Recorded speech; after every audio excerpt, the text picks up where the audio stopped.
City Council for Monday, April 6, 2026 is called is in order. Called to order. Mayor There's no Kaufman. mayor's report. Are there any issue reports? Yes, Oh, wait. Katie, call the roll. Mayor Kaufman. Roll with it. Wow. I'm really off Councilmember today. Andrews. It's going to be a long night. It's going to be a long night. Councilmember Bergen. Councilmember Bergen. Councilmember Bergen, are you here? I can't hear. We were talking about you. Yes. Mayor Pro Tem Coombs. Are here. Councilmember Gardner. He's on. Councilmember Gardner. Councilmember Hancock. Yes, here. Councilmember Horton. Councilmember Jackson. Here. Councilmember Lawson. Here. Councilmember Medina. Here. Councilmember Wiles. Here. There's no mayor's update. Are there any issue updates? Yes, Mayor. Councilmember Bergen. Thank you, Mayor. It has come to my attention from our city manager, I guess he was able to talk to each council member about adding additional admins to our council offices. I've been on council for more than 10 years, and we have always had 2 admins and then a manager over the admins. And the proposal is to have 5 admins. And I have an issue with it for a couple reasons. One, we are in a deficit this year, and we had to take money out of reserves. We also have employees having to do 4 furlough days this year. I know we will be in a deficit next year. So I am concerned that we're adding ongoing costs, which is salary plus benefits for ongoing costs that probably is going to be north of $300,000 to add additional admins with the benefit costs that we have. And beyond that, and I know we've talked about it's not adding, it's vacancy savings, but in my opinion and my perspective is when taxpayers pay us the money that funds the cities and all of our programs and all of our employees and so forth, that is a taxpayer savings. So if we're going to be in a deficit and we can save money for our taxpayers, then I think that's what we should be doing. Also, I have to tell my constituents, and I'm sure many of you here have to tell your constituents, sorry, on the traffic calming program, you're not going to get, you have your application approved, but it's going to cost us too much money, and we only have X dollars in that fund for traffic calming, and you're not going to get that approved. So, and that's not counting other things that constituents continue to ask us for, whether it be the radar vans, whether it be traffic signals that might take 2 years to get one. Carly's here, so she understands, she gets those requests. And I would rather spend that money on my constituents rather than on myself. I don't know who requested this, but it didn't even go through any kind of process other than a request to the city manager.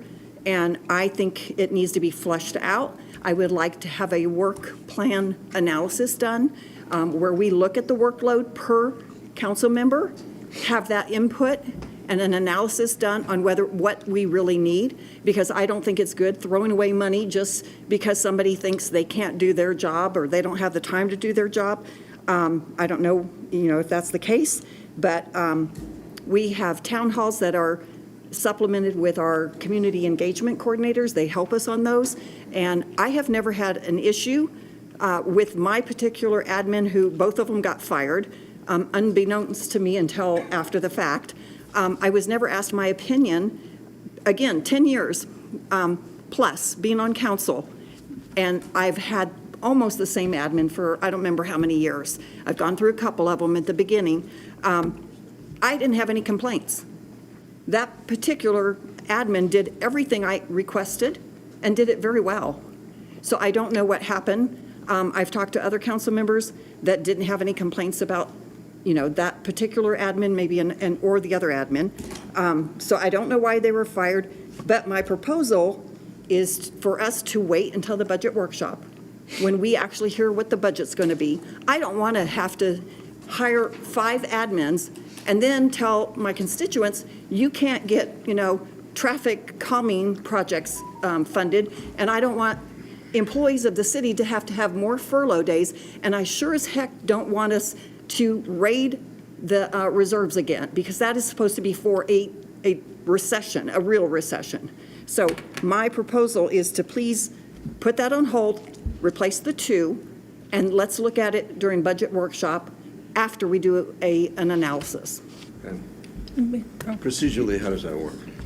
Well, I mean, because it's in Jason's purview, you guys can discuss and give Jason direction. I will tell you, I want to be careful in the public space about talking about the previous admins. I just did. I know, and Sorry. and again, whether they chose to separate employment, I just want to be. Okay. Just okay. No, I just for the record. Okay. But you guys can have a discussion and tell Jason. I will tell you that there are 2 vacancies right now that you guys don't. All you have is Alia, and Alia's got all 10 of you, or plus then the mayor. Well, I want those filled. I know, but that's the same. So the question is whether or not you add 2 more. 3 more. Or is it 3 more? So Jason, I'll let you direct the discussion And I think there. Councilmember Lawson wanted to say something. Mayor, Councilmember Lawson. can I just, so, Jason, when we talked about this, you kind of caught me, I have to internalize things, and for me, I think you should have went through, and I know you talked to each council member, but at that time, the question should have been asked, like, Councilmember Lawson, what is your utilization? For me, the admins that were helpful for me, they only did my town halls, which they only did the postcards and things like that. They did my travel, which I very rarely travel. And that's pretty much it. I don't need a council request, which I know I have quite a few, but I keep track of them as well. I don't need an admin to come to my town halls and talk to my constituents. I don't need for them to write my emails. I write my emails to my own constituents. If I have something for city staff, I directly send it to you, as I should hope that would continue. And then thirdly, I definitely don't need for them to do any research for me. I can do my own research. And I don't need for them to read my packets and provide me talking points. I don't need any of that. And I've been doing it for 10 years with another job as well. So I think the question should have been, Councilmember Lawson, or for me, the question should have been, what would be the utilization? And I know you used the example, if Councilmember Bergen we two were sharing one, then she could use all of the people, all of the time, whatever time I didn't have. But what if Councilmember Bergen's not that? You got people with benefits, and then they're not going to do much for me. So that's how I feel about it. I don't think that the correct question, after I thought about what you stated, was the proper question. So, Mayor? Councilmember Hancock. I also, having chewed on this over the weekend, Jason, I just think about we're part-time positions, and we're going to hire 5 full-time people for part-time positions. I think the optics of it aren't really appropriate. And like Councilmember Lawson, I don't use the admins for anything other than council requests and travel, and like she said, because I do my own work. I write my own emails, I visit with my own constituents, I do all that stuff. And, running for office and being in the office are 2 different things, and you realize it is a lot of work. But we managed to do it within our time, and I worked a full-time job too. So to be able to do these things, we knew the job was dangerous when we took it, and so here we are, we're in it. But my main point is that I don't know that it's fiscally responsible for us to have 5 full-time admins for 9 part-time jobs. I just think the optics are not good, and I don't know that, especially in the fiscal place that we're in right now, if it's really a good use of our resources. Mayor? Councilmember Horton.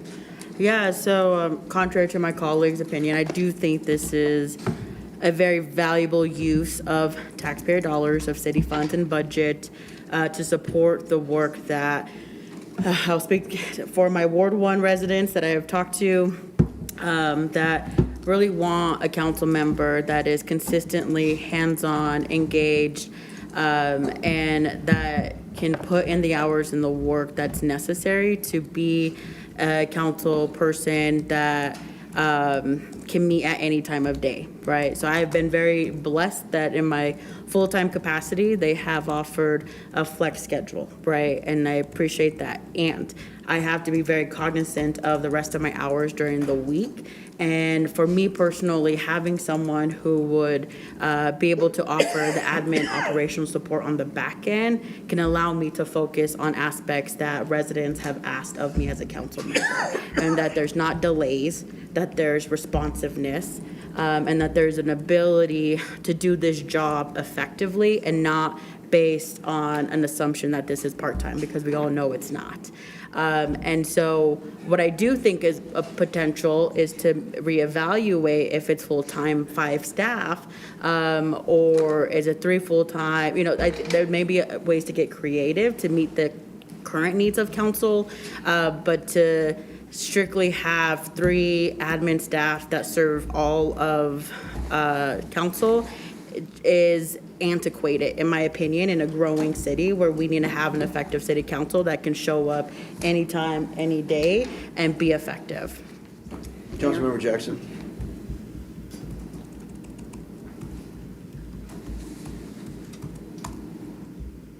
Councilmember Jackson, you're muted. Yeah, thank you for recognizing, Mayor. I appreciate that this conversation is taking place. I think I agree with a lot of points that my colleague, Councilmember Horton, just raised. I work multiple jobs. I'm a millennial. I own my house, and I think I was elected to represent a certain type of person. And I don't just work more than one job. I work multiple jobs. And I cannot do this job. And I have a young one. So I just think this is a question of equity. And just to a lot of the points that Councilmember Horton just made, like we have to have an effective city council for a growing city. Denver has a lot of support in their office, and we're catching up to them in population, and it's a good thing. So we should give the voters who voted us in office that power as well by giving us space to breathe and do the job that we were elected to do. And as a new city council member, I don't feel the onboarding was sufficient. And I've heard at national conferences that other offices have things like new council advisors. So I don't think, and it sounds, because this job is so overwhelming. So I don't think, especially when you don't have help, and we have a special circumstance where we have vacancies. So I think, rather than continuing to view Aurora, my hometown that I love, as a place of deficit and poverty, I think some of our money could be moved around to best benefit the taxpayer. And I think getting city council help and support will in turn help the taxpayer because we can show up in the way that we want to. Mayor. Thank you. Councilmember Bergen and then Councilmember Hancock. First of all, I don't know what was meant by serving. You're an at-large council member and you're serving a certain type of person. I hope you serve constituents in Ward 6 in Southeast Aurora as well, because they have different needs than the rest of the city. We are, again, missing the point. This is during a deficit year, and we're going to be in a deficit next year. So when we talk about taxpayer monies, it's their revenues. Let me just say one thing. Government does not make money. Government takes money. And so it is upon us to use that money wisely. And when you have to tell constituents, no, you can't have that traffic improvement that might save your child's life at the elementary school, there's a problem. And we're consistently told there's not enough money in that bucket. And I have advocated when we were flush with money to add to that particular bucket of money, but we're not. And so I think it is irresponsible of us to consider adding additional admins at this particular time in our economy. And all I'm asking for is an analysis to be done. What are the job duties? And I'm sorry, if you did not know what this job was when you ran for office, then I'm sorry, maybe you should just step down, because some of you should have served on the Citizen Advisory Budget Committee and you would have known what this job was about. I find it interesting that people campaign on all kinds of promises without knowing what the responsibilities. And I'll say, I probably, with a few other council members, are on the majority of the outside boards. So on top of everything else that we do with our constituents and our responsibilities with policy committees, I serve on a number of very important outside boards that take considerable, significant amount of hours of my time per month. And I willingly do that and willingly volunteer when it comes up in January, because I do recognize that some of my colleagues don't have that time to be able to do those outside boards. But I take up that slack. And I just would ask my colleagues to please be considerate of our taxpayer monies and to put this off. Let's fill the 2 vacancies that we have, and let's put this off until September when we actually have a real budget. Mayor? Councilmember Hancock, and then Councilmember Jackson, and then Councilmember Horton. You know, I would question what exactly these additional admins are supposed to do that council members can't seem to be able to do on their own. I frankly, we're the citizen servants. We're the ones who were elected to this job. And as such, it is our responsibility to communicate with our residents, serve our residents, put their best interests at heart. You know, while I appreciate someone having a job, an additional job, and young ones and all of that, that's, you know, we've all been there who've worked 2 jobs and done those things. But this is a unique situation. We ran for office to serve the public, to be in this position to help and to serve our community, not to be served. Now, if I would be interested in knowing what these admins are going to do that we, as the elected officials, are not doing. I don't want an admin going to my town halls. I don't want an admin meeting with my constituents. I don't want an admin writing my letters. I don't want an admin doing things that I can do myself, like my own research and my own work. That's what we are hired to do. That's what we are elected to do our work. And if you're finding that it's something that you're having a hard time managing, then perhaps you need to look at doing something else, like letting some of the other things that are impeding your ability to serve in this vital role, maybe take another look at Councilmember it. Bergen, what you're saying is to delay the decision until the budget workshop in May? Yes, Mayor. Okay, so this doesn't say no. So we can have that debate, but we'll have the numbers in May. Am I correct? We have the numbers now. Well, we have the numbers now. Again, there's no budget add to this. This is a utilization of existing resources. So, Which could be a savings to our taxpayers, so we Okay, don't hold on. raid the reserves. Hold on. Okay, so, Councilmember Jackson, did you have something else? Yeah, I just wanted to add to this conversation because there's been a lot of accusations thrown around that I heard a great quote that the average adult today makes 40% less than the older generation of them. And that came from Senator Hickenlooper. And so I just think that's really important for us to think about. And I disagree with postponing this any further. I think we should have a vote into postponing this because we have been waiting. I have been told multiple times through the conversations I've had with my colleagues and Jason that this was going to be solved and look quite differently than what we're talking about right now. So the fact that we're even arguing over what has been promised, I'm a little mistrusting on. Just last Councilmember point. Horton, and then I'll go to you. Okay. Yeah, so, Okay. So Councilmember Horton. Yeah. So, Mayor Pro Tem, and then Councilmember Bergen. Okay. two things. First question is for Jason. This is a utilization of existing funds. Is this tapping into any of the city reserves? no. Okay, Jason asked to answer the question. Is this tapping into any city reserves? No. Okay. Well, not now. Great. All right, hold Great. on, hold on. So, appreciate that. Secondly is, this is a window of opportunity to strategically best serve the residents of Aurora. That is where I stand. Now, does it need to be five full-time positions? I think that's a question that we can have. I do think waiting until September it delays the work that needs to be done as council members to best service our areas or the rest of the city.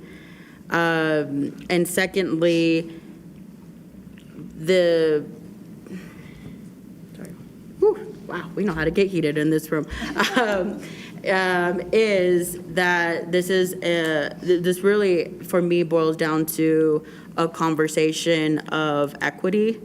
And how do we make sure that, again, not only are we securing that we have the necessary support within, for city council members in the office, is to, again, service the folks of Aurora. Sorry, I'm going around in circles because I'm trying to like take a deep breath inside. So I do appreciate the effort on the city manager's part, as well as everyone who is strategically thinking about what does it look like to best serve. Now, we may have our different philosophies of that approach, but I do think we have to think about equity, and not only for us as the current city council, but moving forward as the city continues to grow. Okay. These positions are going to need support right now and in the future. And if we don't prepare for that in real time, when there's an opportunity of existing utilization of funds, then it is a disservice. Okay. Mayor Pro Tem. Thanks, Mayor. So, yeah, first of all, these are existing resources, and we've had this conversation about vacancy savings a lot of when we could create a vacancy, and every time there seems to be a lack of consideration for the fact that vacancies just mean other people have to work more, and that we're burning out our staff. It doesn't mean that we're creating sustainability or doing something better for our taxpayers. And so I think trying to rely on vacancy savings when our city runs in an incredibly lean way, or suggest that the very small amount of money that would be created by these vacancy savings is going to fund more stop signs or all kinds of other things, is disingenuous. It's not fair to say, because every time that we've funded something on vacancy savings, it's been at the cost of staff turnover, of difficulty being able to provide the services that we need to provide to our constituents. And we've heard about it, for example, from developers. When we had a bunch of vacancy savings in the development department, we heard from developers, we're not getting what we need. The same thing happens when we try to rely on vacancy savings elsewhere. If we don't do this, all we're doing is taking staff out of the Housing and Community Services Department, because that's where some of those funds are coming from. And that's a cost to our residents, because it's to promote community engagement and better service of our residents, the positions that currently exist. But I think it's also worth noting that our legislative budget, this includes mayor, council, staff, travel, office supplies, everything to serve legislative in our city, is less than 1% of our budget. And I don't know if it would still be less than 1%, Jason, on making this change, but it seems likely. So when we look at other cities, right, folks have, they're full-time, they have multiple staff members, they have offices, and this isn't just Denver. It's not uncommon. When I go to conferences, I'll meet staffers of city council people from other cities that are there, either in addition to the city council person or in lieu of the city council person, to gather that information. So I really think it's a little surprising that we're looking at going from a little bit under 1% of the city's entire budget to a little bit less under 1% of the city's budget in order to support folks who are working full-time outside of this council to do a better job on policy research, administrative tasks, simple things that are typically covered by staffers in lots of other cities, and that we're, again, treating this like a huge disservice to our residents and a massive budget impact. Those are talking points that really don't fit the scope of the conversation and the magnitude. I think it's perfectly reasonable to ask for job descriptions and duties, or sample job descriptions and duties, but to act like this is going to ruin our ability to do other things, when that's not the conversation we had when we punched a $6 million hole in our budget, is a little surprising. Okay, Councilmember Bergen for a last- wrap-up, and then I'm going to Thank get a you. sense of the council, because we have to move on. Okay, well, I think it's actually disingenuous to discount vacancies as not being a savings to taxpayers. And by the way, I would rather that Carly in traffic get additional staff. She needs people. Public Works, the other parts of Public Works needs additional people. We probably need some more engineers. We probably need more people in development. So I would rather see those savings if we really, really, want to raid the vacancy savings, at least fill the positions that are absolutely needed to get the people's work done. And this whole conversation about people can't get their work done when they knew what they were running for when they ran for election is unbelievable.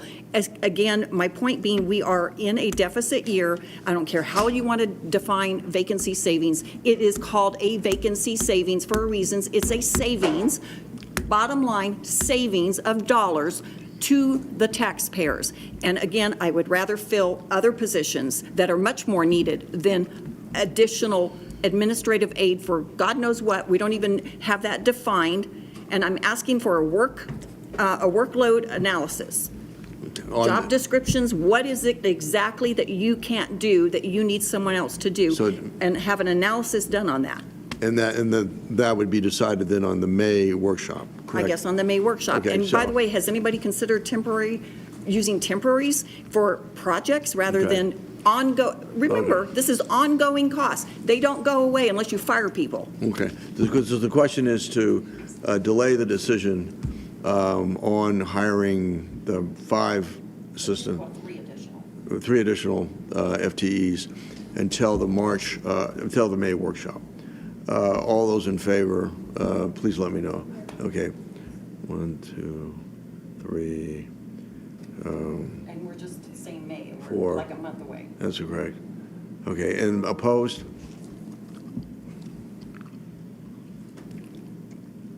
Five. And Jackson is opposed? Okay, that's 6, so it will not move I'll be forward. telling all my constituents. Okay. Is there any objection to moving the consent calendar forward, item number 2A through 2F? Find out why our people are fired. Seeing none, the consent calendar will move forward 2A through 2F. Item number 3A, East Colfax Bus Rapid Transit Project. I joined. I just want to make sure it doesn't die still. Oh, okay. I'm sorry. Please proceed. Yes, that is me. Give me a second while I share my screen. Okay. Good evening, Mayor and council members. Thank you for your time tonight. My name is Carly Campuzano. I am a Deputy Director of Transportation and Mobility in the Public Works Department. And this evening, I'm going to be presenting an update on the East Colfax Bus Rapid Transit Project, or BRT. This is informational only. I really want to mostly touch on the construction schedule, overall scope, and then some of the business support that we're working on. Let's see. Okay. So here's an agenda. I will touch on the project background. I'll go over some bus rapid transit or BRT information, and then I'll give some updates on the overall project and then recent Aurora project updates. And then we'll have information about the communications plan and small business support plan after that. So just some project background. This is a map of the project. You all have maybe seen me present this over the years. The project starts in downtown Denver Union Station, goes in downtown along Colfax through Denver, and then into Aurora and ends at I-225. So there are 3 distinct segments. There's the downtown segment in yellow where the bus will run in existing bus-only lanes in the downtown loop area.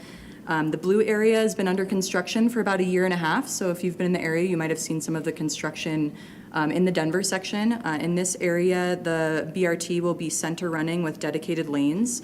So that area has been under heavy construction lately. And then in the Aurora section from Yosemite to I-225, the BRT will be side running mixed flow with traffic, more similar to how it is today. But there are various improvements in construction that will be happening in the Aurora section with this project, which I'll go over One other thing to note is that this is a regional project and involves RTD, CDOT, us at Aurora, as well as Denver.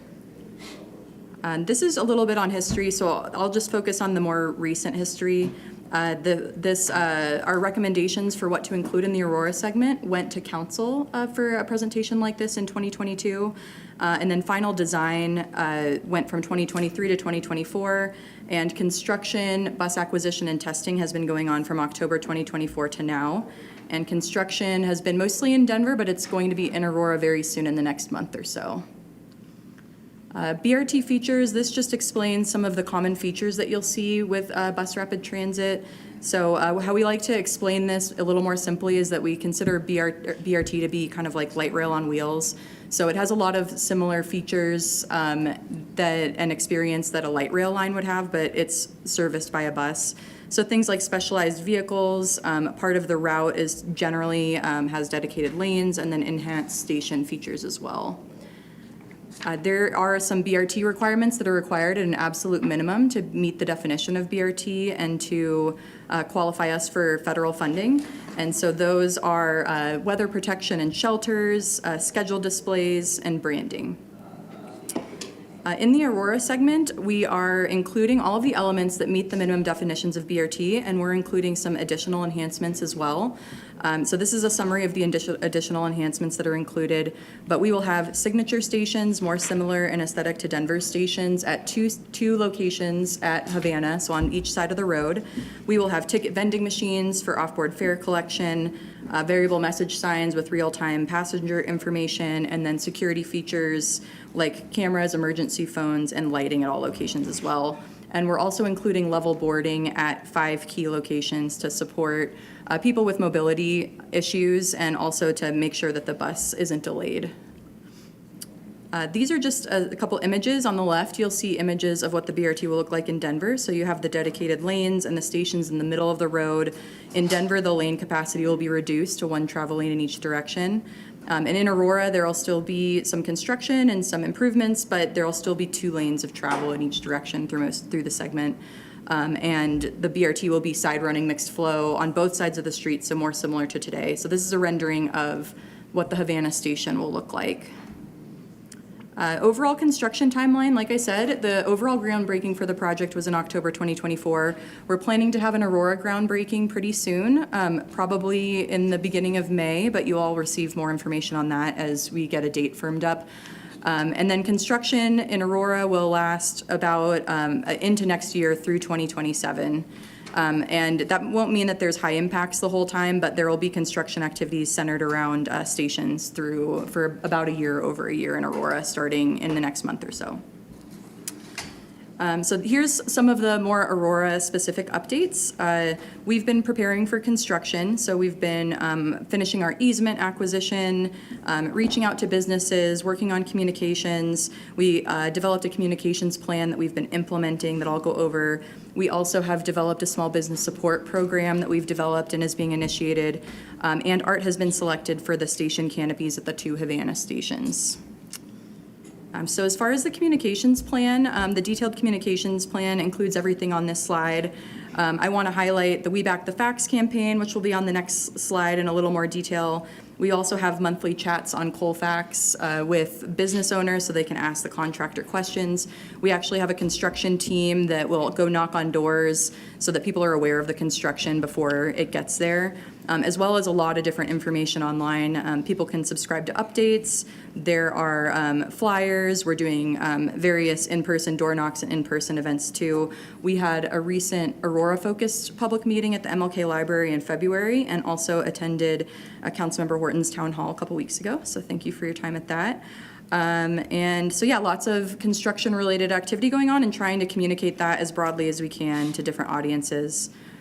The We Back the Facts campaign has been ongoing in Denver and has been really great for a lot of businesses and residents in the area.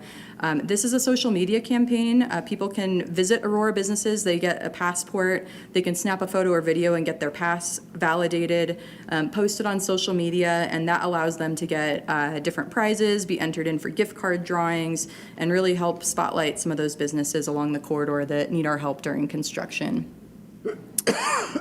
And then for small business support as well, we, along with our communications department and small business development folks, SBDC, have worked on a small business support package to help further support small business owners along the corridor. So we've identified 25 small businesses that will be the most impacted by construction. And those businesses will soon be receiving a letter to introduce them to the program and provide more information with resources and how they can apply. And these resources could include things like financial assistance, a green assessment walkthroughs related to water efficiency and security. It could also include things like helping build their website and help with marketing and social media support. So businesses will be getting letters very soon on that, and we hope that that helps offset some of the impacts for them during construction. And so next steps, like I said, those letters will be sent out very soon. We're finishing easement acquisition with just 1 or 2 additional property owners. And then construction will start in the spring. I think it'll start definitely by May. So we're looking at a few weeks from now. Communications efforts will be outgoing, so definitely lots of targeted outreach coming up, especially as it relates to work zones, but also just outreach for those business owners and residents. Construction will be through 2027, with services estimated to start with the BRT in full operation in early 2028. So that is all I had, and I'm happy to answer questions if you all have any. Carly? Yeah. So in Denver, the BRT has been incredibly disruptive, the construction. Yeah. Has been to the small businesses along Colfax. I was thinking that it's not going to be very disruptive in the Aurora side because it's side running. Yeah. Is that what kind of, give me an example of disruptions for the businesses along Colfax? Yeah, that's. And the Aurora side. Yeah, that's a good question. So an example of the business impact. So in Denver, since the stations are built up in the center of the road, and these large arch stations need to be built in the center, there really isn't a good way to phase those improvements without closing the road. And there's enough station work that the closures are lasting probably a few weeks at each location, which is making traffic reroute and is a bit more impactful for those folks.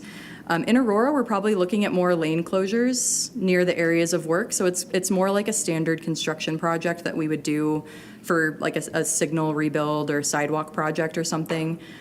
We might have some full closures, but not for the same duration, and probably mostly focused near the Havana station when we need to lift up the arches at the 2 Havana stations. But definitely not the same duration of closures, and I think a lot less impacts because we're not going to be detouring traffic away from the corridor for long term, like what's needing to happen in Denver for their construction.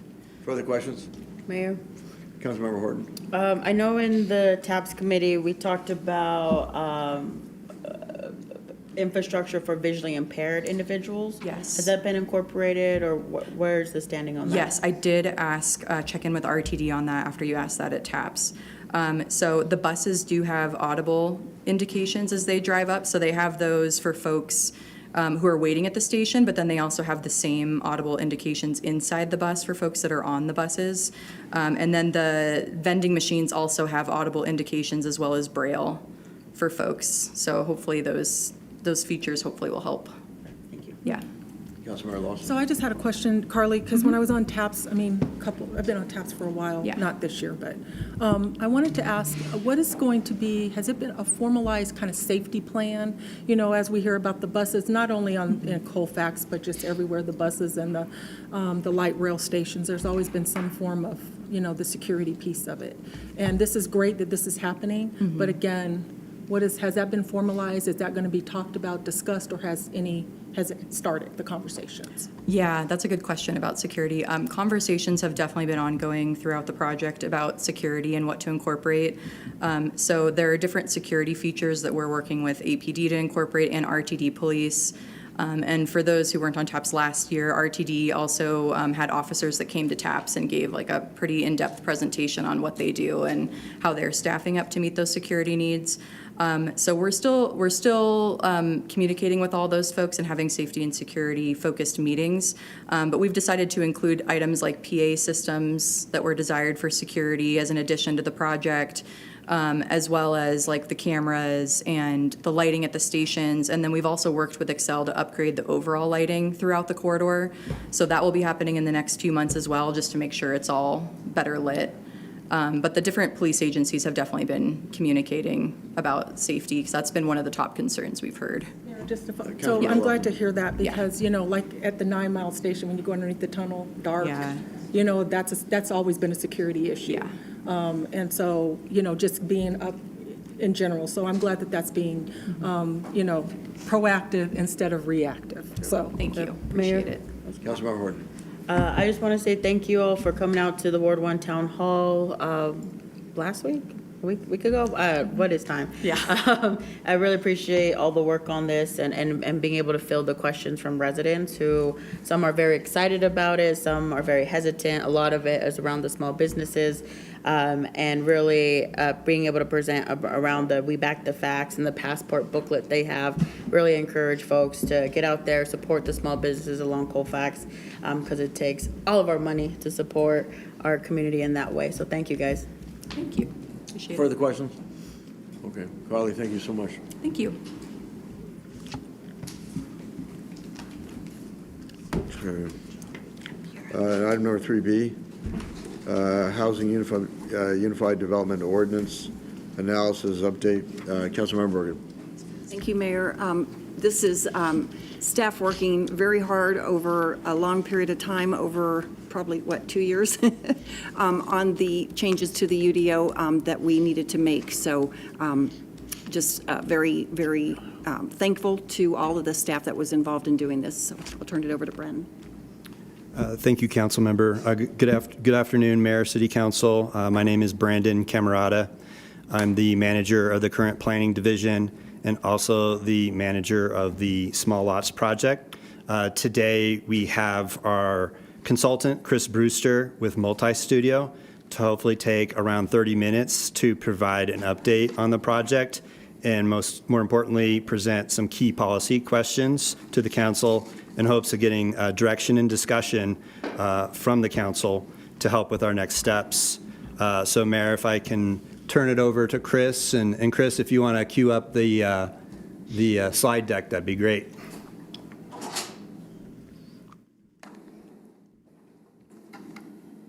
Thank you, Brandon. Good afternoon, Mayor and council members. Thanks for having me, and thanks for offering the virtual option. As Brandon mentioned, I'm going to walk through a quick presentation of, it's the same presentation we gave to PED a week ago, so in the interest of time, I'll probably move pretty quickly through that and then get to the policy questions that we've added since the PED. Essentially, and this is the agenda we have for you, so hopefully under a half hour to leave it to questions for you. As Councilmember Bergen mentioned, this project's been going on for a while. A while before we even got involved. This is our timeline. We started about a year ago officially with the consultant team and picked up where staff had been. We're on track as far as deliverables and tasks. What you'll notice at the top is the calendar's lagging a little bit behind, and there's reasons for that you'll see in this presentation. Our overall direction from the last time we met with you was to make some strategic code amendments to increase the opportunities for small lots and housing mixes in all planning areas, but in doing so that we wanted to be sure we were reinforcing these 5 core neighborhood design principles that staff has been using through master plans and through variances to make sure that if we are deviating from the ordinance, that we're achieving these 5 core principles and some of the topics underneath them. And so those are embedded in everything we're doing, and we're evaluating all the code amendments against whether we're achieving that and making it easier to achieve some of these things.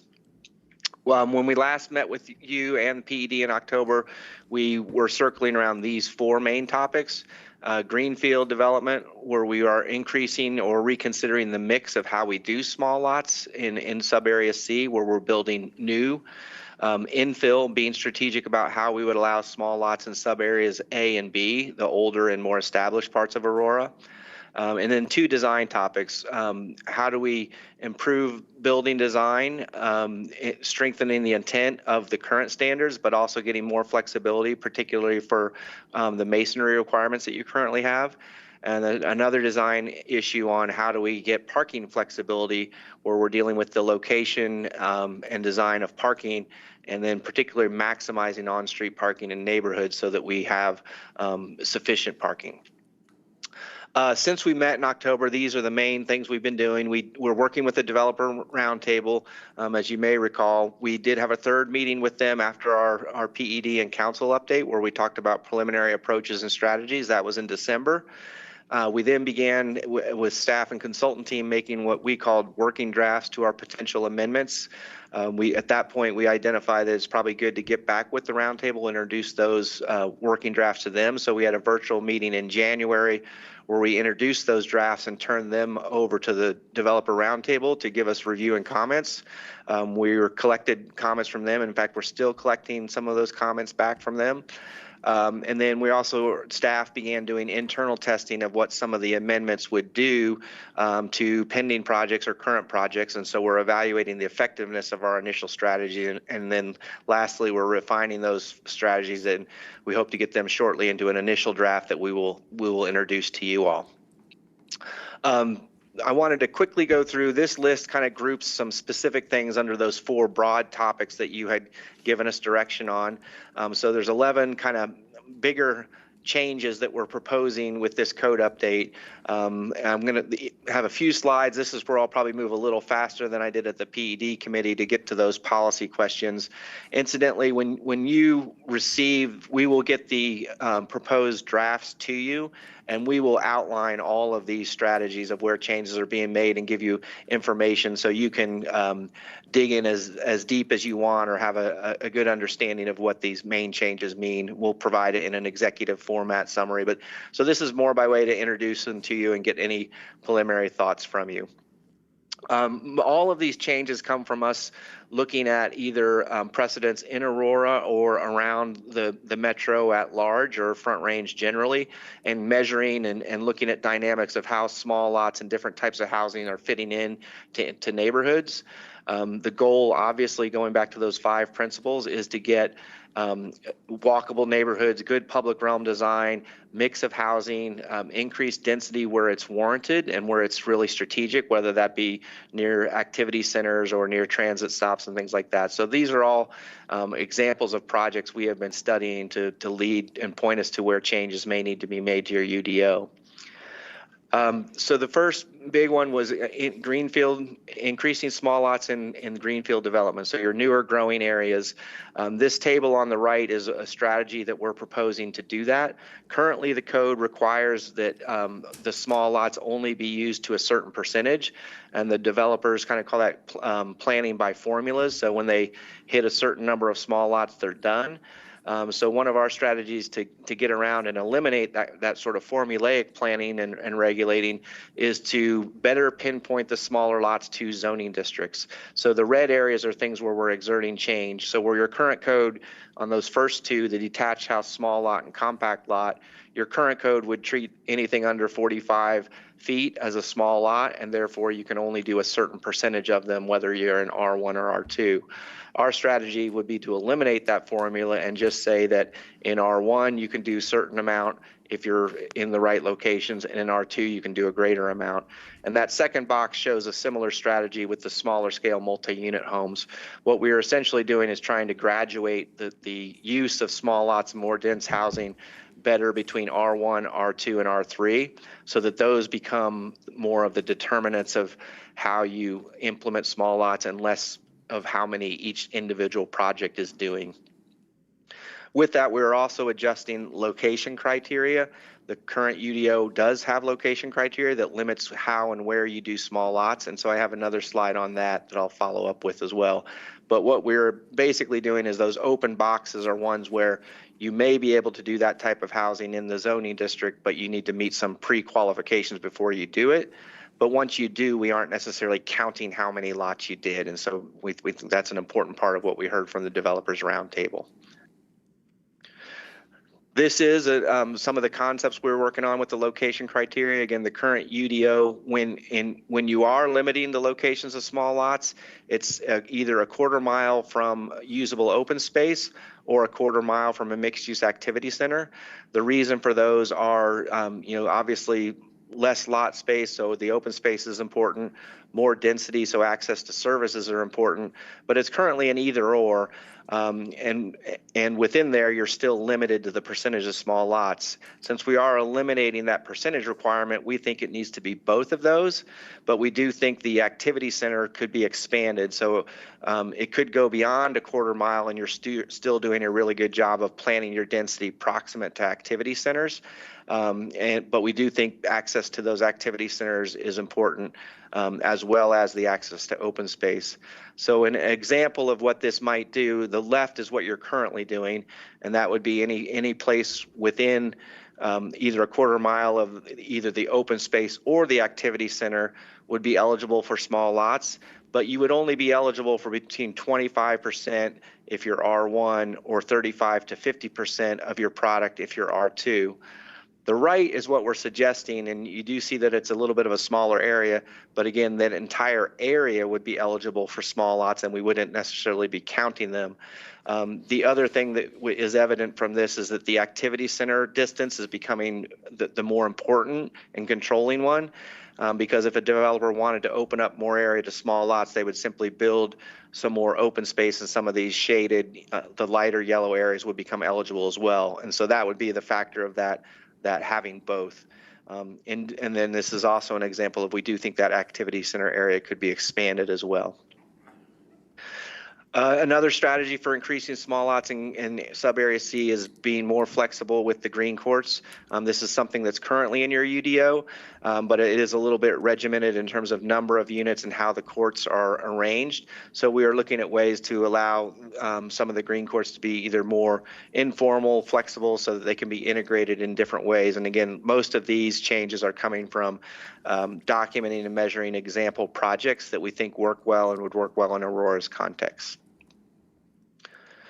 For infill strategies, we began looking at trying to normalize all the lot and zoning district standards across areas A, B, and C, so that we don't have a difference of, if you're in R1 in sub-area A, you would have a different standard in sub-area C. So the building type standards we are implementing, we do think would be the same and consistent across all areas A, B, and C. So we began to do an analysis of how small lots could integrate into areas A and B, where they're currently not allowed at all.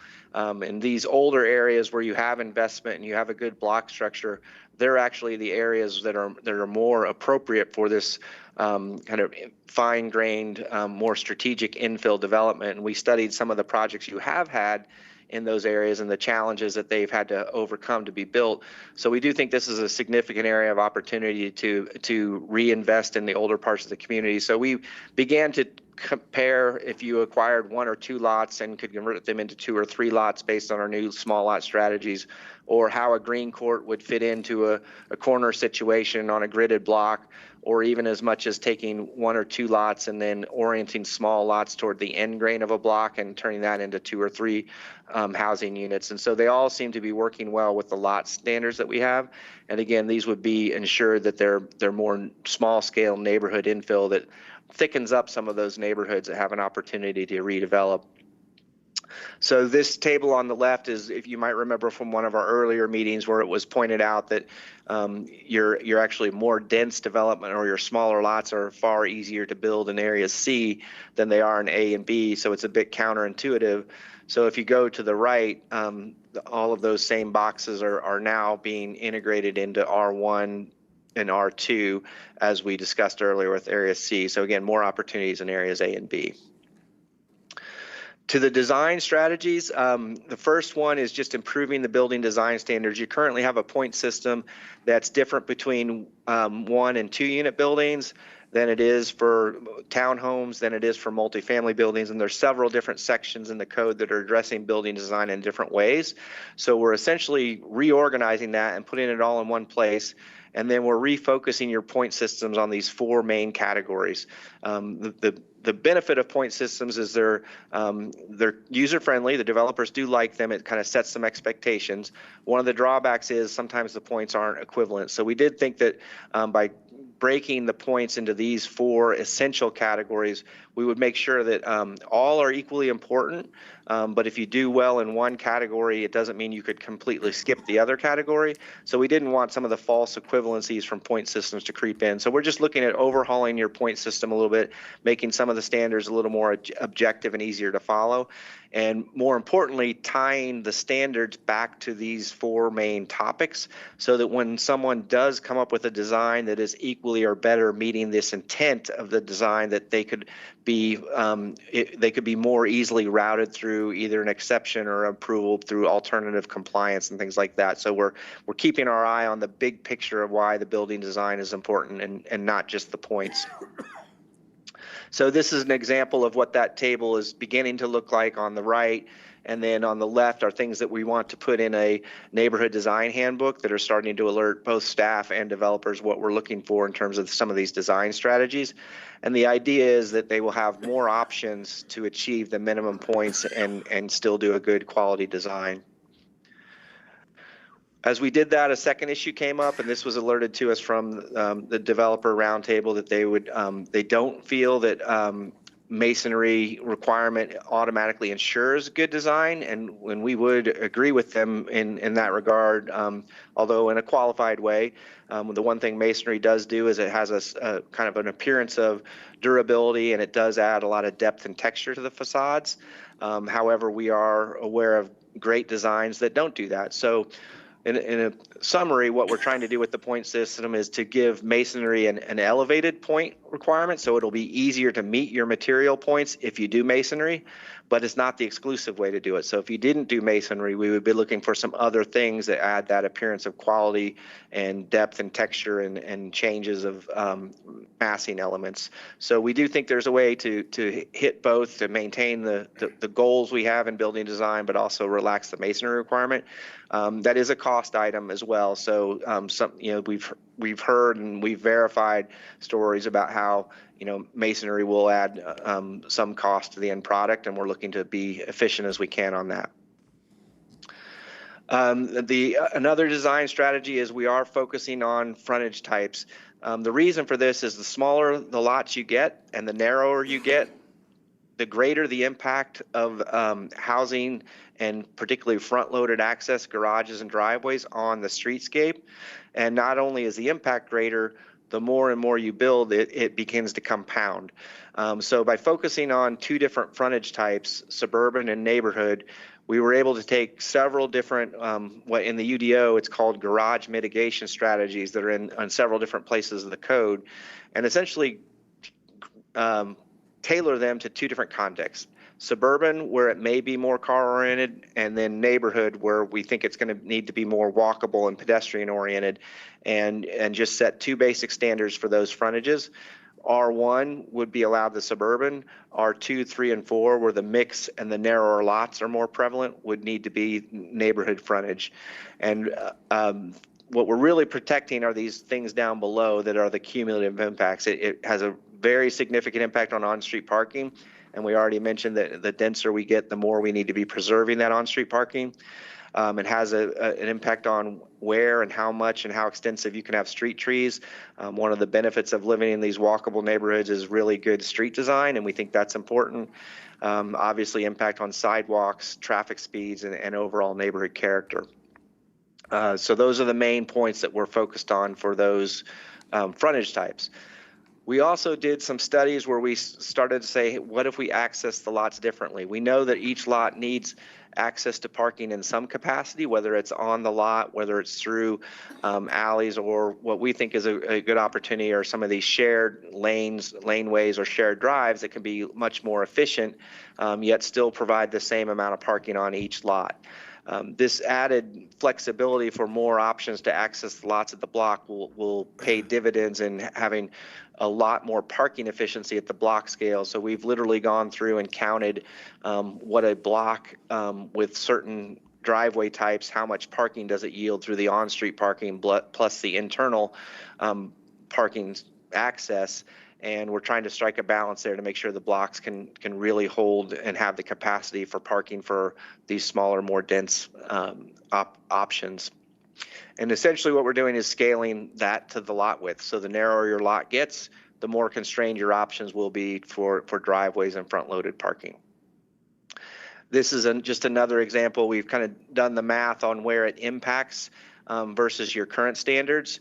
So those areas that are bracketed in that lower table with the purple, those are all new access strategies that we think are important to emphasize. While they may be allowed under your current code, they're not necessarily standards for it. But we want to emphasize standards so that more and more someone is constrained on front loaded, we're presenting them with these options. And so those ones highlighted in purple we think are truly, truly important. So it's not just alley loaded or front loaded. There's a range of strategies in between that we've seen in neighborhoods that are representative of what we're trying to achieve. And this is the area where we are getting a little more strict than your current code. Slightly more strict in the R1 than the current code is on front-loaded access. And then in R2, 3, and 4, a little bit more strict because, again, that's where we're really increasing the opportunities for more and more continuous small lots. So we think it's important to raise the standard there. The final part about the parking and access strategy is considering two basic things that we've seen in representative projects. The first is allowing remote parking a little more easily. Your code is fairly strict, particularly on single family and two family. It does not allow off-site or internal block parking. So that image on the lower right is an example where all of the homes on the perimeter of that block have parking and they have it on their site. It's just in a shared common court internal to the block, and it may not be on their own individual lot, but they're essentially providing the same minimum code parking requirement that you would in any neighborhood, and it's just creating some efficiencies of where it's laid out. So we think that strategy, as well as unbundling it and perhaps providing it in 2 or 3 different locations on a lot, can work, and that helps preserve the streetscapes. The second one is related to that is your current code says that all 1 and 2 family homes have to have at least one enclosed parking space. We do think it's worth considering that at least particularly on some of the smaller compact lots that they may not need an enclosed space, especially if the parking is remote from the street and streetscape and located internal to the block. And so that idea of maybe it starts as a surface parking space, maybe it's a carport, or maybe you ultimately build a garage, can stage that investment a little bit more and help provide perhaps another cost savings point. That's the big picture changes. I then want to walk through just kind of a refresher on the 5 major policy questions. And again, you'll see these again in our executive summary, so you don't necessarily need to answer them now. If you'd like to discuss any, we'd be happy to dive into it. But they're on the left there. On the right, though, I'm reiterating our 5 neighborhood design principles because, again, all of these we think is important to weigh them against the trade-offs and balances of how well we're supporting those neighborhood design principles. So the first policy question is the frontage types. Are the 2 frontage types appropriate? And is the strategy to be slightly stricter on narrow lots acceptable? And then we've gone through and put all of the key points of what we think we're balancing in that regard. The second policy has to do with the location requirements. And again, the reminder is these only apply to the limited lot types. So for example, in R1, it's only that detached small lot that's going lower than the typical minimum standard that would be location limited.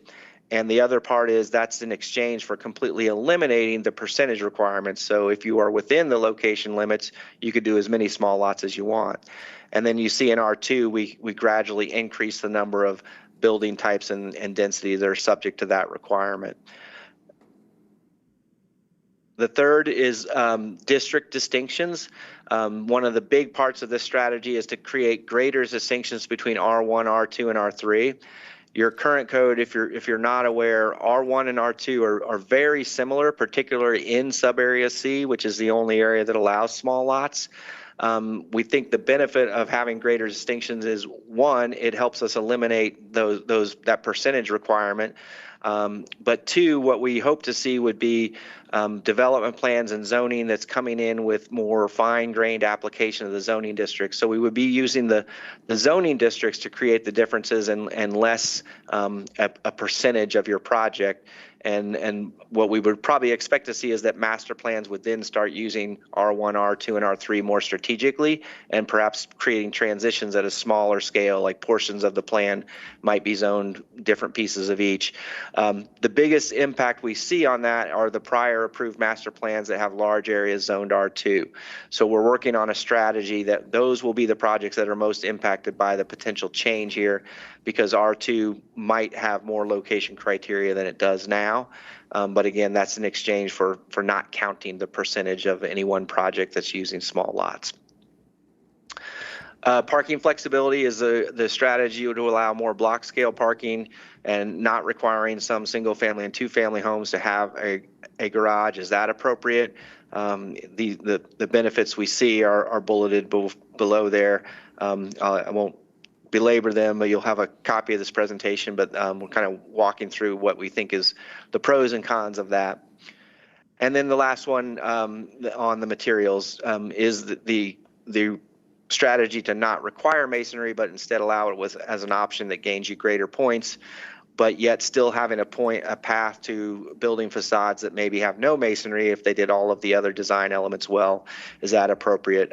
We know that's a fairly big shift from Aurora in the past. The masonry requirement that's in the current zoning ordinance has been there for a while, but since the 90s, since our assessment. But we do think there's good designs that don't use masonry as well, but it's certainly a policy question for you all to consider. So that's the very quick version. Again, I guess I'll pause there to see if there's any questions or discussion on any of those. Questions? Mayor. Mayor Pro Tem. So I guess I have a couple of background data questions that would be helpful for both the location, district, and parking flexibility policy questions. Mm-hmm. One is just if we have any studies or estimates on the infrastructure cost of the kind of growth further out within the city and the impact on housing costs of that kind of outward growth. And then the other question related to parking is just how we arrived at our current parking requirement calculations that we're kind of asking to change. I don't necessarily object in principle, but it would just be helpful to have some of that background data. Yeah, I can take the second one right now. The first one might be might have to do a little more research. But the parking one, we aren't recommending a change in your parking count. We do think that the 2 per unit is appropriate, particularly in areas that aren't necessarily transit served. You do have credits elsewhere in the code that have some flexibility for reducing the parking in transit areas, but they need to qualify to get that reduction. So all of the homes that are in more of the growth areas that aren't as easily transit served would still have the same parking requirement. The flexibility we're asking for is to allow them to locate that parking elsewhere, but it would certainly be cumulative. The reason we think it's important to be able to locate it elsewhere is primarily what it does to save this curb space and streetscape for on-street parking. So our analysis has shown that if you do these shared drives or even alley loaded to internal parking courts, the block has far more parking capacity overall. So it's those on-street spaces that would be used for either homes that have more than the typical car that your code currently requires, or for guest parking, things like that. We think it will be far more efficient and not have as many parking problems. Okay, sorry, follow up, Mayor. Please. Nonetheless, I think we could probably be having some additional parking conversations if we have a better understanding of that. So not necessary for you to answer right now, but Brandon, maybe for future conversations, just a clearer understanding, particularly in areas that are infill or already more dense. Sure, understood. We'll be parking prepared to have that information and communicate it. And then on the other question, though, which I understand is perhaps not a today answer, but again, would be helpful for determining lot types and district distinctions, just, what studies and estimates do we have about the infrastructure costs of our outward growth, right? So A and B isn't outward growth, but sub-area C is. And so it would be helpful to understand what our actual infrastructure costs are in building out those areas and how they might be impacted by changes to the lot types. So, Councilmember, could you give us a little definition when you say infrastructure? Obviously, typically what we're seeing in Area C are metro districts are carrying the cost of an infrastructure and then dedicating it, so the city doesn't have any direct costs in that. So I guess just as you pose that question, help us understand the scope and scale of what you're looking for there. Right. And so then those infrastructure costs being borne by the metro districts end up impacting the housing costs of the residents. So I still think it's valuable to understand how much is actually being spent on those lane miles, even if it's not by us. But then we also are responsible for maintaining those lane miles. So there is an ongoing cost, even though the one-time capital cost is on the metro districts, so ultimately the homeowners. So really both the construction, initial capital construction costs, as well as for the city, ongoing maintenance costs of that growth and, as we expand further out, sorry. I guess I have sorry. How do those costs increase? A follow-up to that is that in these metro districts, sometimes we require them to maintain it, the interior roads, and sometimes we, the city, does it. What's that? If there is that. Yeah, typically, if it's a public improvement, they deed it over and then we maintain it. And obviously, if it's a private street, then they maintain it. Okay, Councilmember Bergen. And I made this point during the PED meeting. The only concern on the parking for me with having the small lot with a single-family home and not having a garage, I brought this up in terms of storage because people move in thinking, I don't need a garage, and then I don't have that much stuff, and then all of a sudden you start accumulating a lot of things. I'm guilty of that. Anyway, and so a lot of times the garage offers them storage, even if they're not going to put their car in there. So I just, it looks like it might be a good solution. I know the cost of the house might come down. I just wonder how much that cost will actually come down for the homeowner, because sometimes it's not really significant on a mortgage, and just looking at down the road any code enforcement issues that we end up having when people are piling stuff up in their backyards and wherever. Anyway, but just made that point. Okay. Mayor Pro Tem.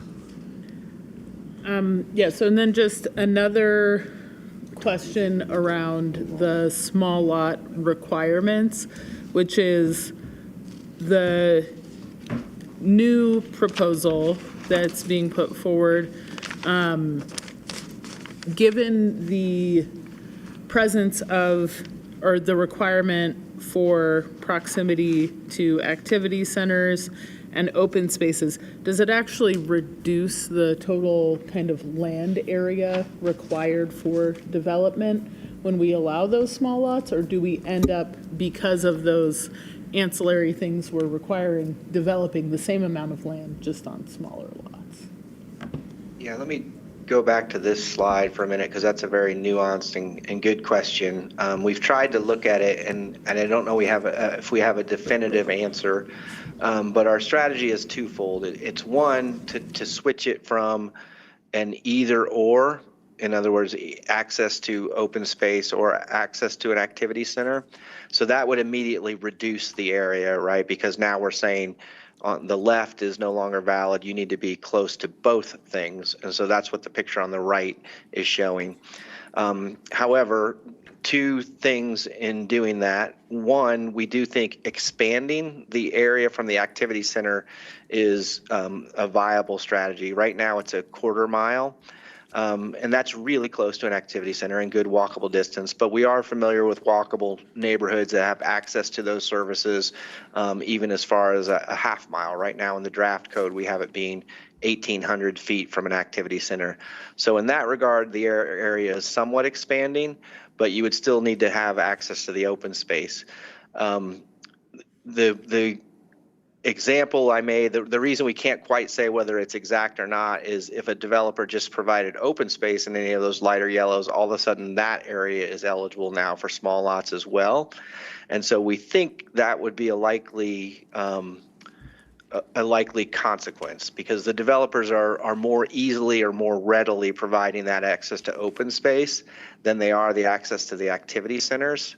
And that's the one important policy that we think we're trying to protect here, especially in sub-area C where we're having trouble getting commercial services integrated in these neighborhoods and making sure some of this density has access to those needed services. So what we're really doing is putting the emphasis on the activity center location a little bit more, but expanding the area of that. And then the last thing to remember is on the left, those areas would all be limited to either, anywhere from 25 to 35 to 50% small lot. On the right, we're saying if it's the right location, you could do all small lot. So that's one of the trade-offs of with the developer roundtable is they really wanted to get rid of that percentage requirement. And we think that's a viable strategy as long as we know the area really is ripe and appropriate for some of this compact and more dense development. Mayor, one more. Mayor Pro Tem. So that makes a lot of sense. I guess then my question is looking at this example here, are we also making it easier to integrate services into neighborhoods so that, for example, in the middle of there, could there also be an activity center that would open everything up? How are we looking at encouraging mixed-use development within these sub-area C developments and creating that walkability in that way? Yeah, a really good question, a really important one. I think our assessment would be the code is very open to that and more open than most codes even currently. The problem we've assessed is there's a tendency for developers to want to put the activity centers along the arterials because those have the most visibility and capture the most traffic. So we do think this idea of getting activity centers more ingrained in neighborhoods, as you're suggesting, we are 100% for that, and I think your plans and codes are 100% supporting that. I think one of the more instrumental parts of that is making sure the street network is really highly connected, and particularly that those tend to pop up along collector streets rather than arterial streets, and they can be more pedestrian oriented and smaller neighborhood scale. So that continuity of collector streets that's listed under the neighborhood design principles is really important to that. And so it's more of a planning policy than it is a regulation, but I would say the UDO is very open to what you're suggesting. Thank you. Further questions?